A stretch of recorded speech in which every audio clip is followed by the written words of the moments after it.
Even when you feel low, you can still go. Even when you feel slow, you can still go. Even when the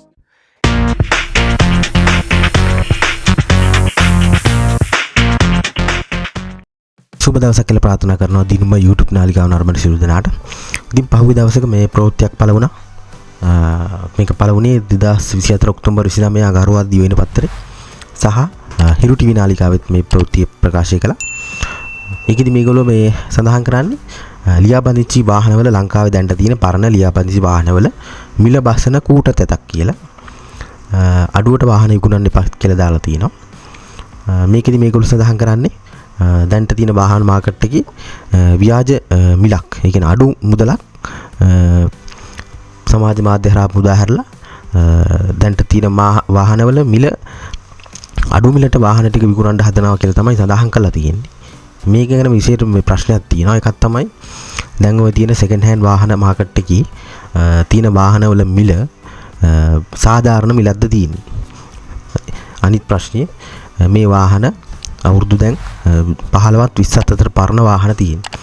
ඒතර මේ වාහනවල මේ සැබෑ වටිනාකම වගේ දෙගුණයක් තුන් ගුණයක් අතර මිලකට තමයි අලෙවියන්නේ.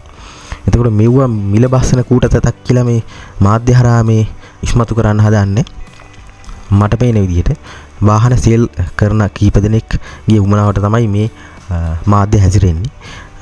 මේ වගේ කොහොමත් මේ මිල අඩුවට තමයි මේ විකුණන්නේ. දැන් ආණ්ඩුව වාහන ආනයනය කරන පසුබිමක් තමයි දැන් තියෙන්නේ.